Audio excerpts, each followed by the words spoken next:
It's a pleasure to bring in Scott Harris right now, the GM of the Detroit Tigers. Scott, great to see you. We were saying off here, biggest offseason move that we all love here as broadcasters is Jason Benetti, now the voice of the Tigers. Terrific broadcaster, great pipes, great sense of humor. Congratulations. Yeah, we're really excited to add Jason. I hope he's not the biggest move of the offseason, but he's going to have a huge impact on us next year.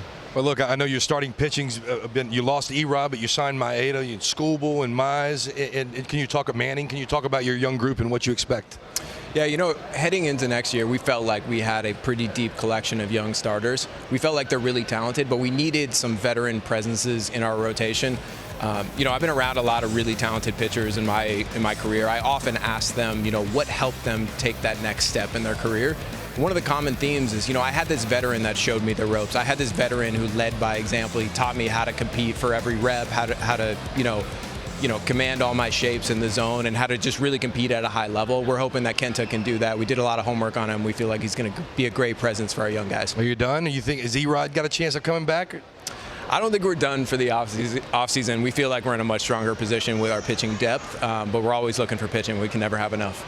We showed that September record, and when I see a team with a losing record finish like that, to me that's true credit to the coaching staff and the manager, that you not only keep playing, but you get better as the season goes on. After the season, you extended A.J. Hinch, the manager. Tell me about the way that you two especially have connected to make this going forward longer term. Yeah, these situations are always a little bit awkward when, a new president comes in or a new manager comes in. It felt comfortable very quickly. I approached AJ after the season. The first thing I told him was, I had a blast working with you all year. I felt like I pushed him, he pushed me, and I think our team got better because of that. He makes us better in so many different ways. I just really wanted him to not feel like one of those inherited managers. I wanted to feel like he was here for a reason because we chose him. And I felt like, he is the manager of the future for us with the Tigers. He makes us better in a bunch of different ways, and we wanted to make sure that we locked him up for a long time.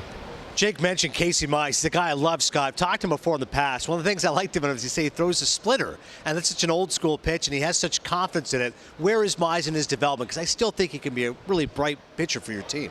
Absolutely. Casey's been great. He was rehabbing all year in Detroit, which was big for him. He's a big part of our clubhouse. He has, a really strong influence on the other starters. We wanted him to be around those guys. We felt like that was really important. He finished strong this year in his rehab. He's going to come to camp ready to go. And, we added another guy in Kenta Maeda who throws a really good split, too. So hopefully those guys can work together and both those pitches can improve. I'm going to talk to you about Javi Baez. I know you got some young players on the way up and playing. As I watched your team, Javi was getting pushed farther and further down in the lineup. I know that couldn't have been easy. What's the refocus or what's the plan with Javi and getting him back going and being the player you want him to be? Yeah, it's no secret Javi didn't have the year that he wanted to have last year. But if we step back and we look at him, the athleticism's still there. The instincts are still there. The foot speed is still there. We just got to make a few adjustments with him this offseason to get him back to that threat that he's always been in his career at the plate. We also think he helps us defensively in a bunch of different ways. Our pitching staff generates a lot of ground balls, and we need him to eat up all those ground balls, make the plays, and get us off the field. Hey, tell me what you think you have these days in Spencer Torkelson, because he comes out of college and we see the hit tools off the charts. Like a lot of young players, didn't see it right away at the big league level, but made some adjustments this year. Now you're starting to think this could be another Paul Goldschmidt type player at first base. So what do you see going forward? What did you learn this year about him? Yeah, Spencer got so much better throughout the season. You were talking about how strong we finished this year. He was a big reason why. I think his approach got a lot better at the plate. He was going to the plate with a plan. He knew exactly what the pitchers were trying to do to him, and he was adjusting back to the pitchers. I don't think we quite saw that in 2022. We saw it in 2023. He's getting better every day, and our hitting coaches and AJ are doing a great job with him. At Torkelson, 31 home runs this season, clearly was a star. Obviously, this predates you with the Tigers, Scott, but Jim Leyland is now a Hall of Famer. When you think about what he was meant to that Detroit organization, no one will ever forget Magglio Ordonez's home run in 2006. What does it say about the Tigers organization to get Jim Leyland in the Hall of Fame? Man, I couldn't be happier for Jim. I was beaming. I got a text message right before the news broke, and I was just so happy for him. He gave me a big hug when I saw him the other day.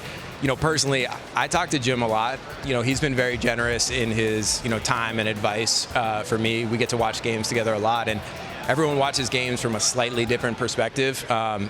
I feel lucky in my job to be able to get his perspective on our team and our players, and I just really treasure those conversations. Look, I was unfortunate on the other side of those teams, 09 to first part of 13. I was Jimmy in the dugout as I was a Chicago White Sox. Those teams were incredibly tough in the class of the AL Central.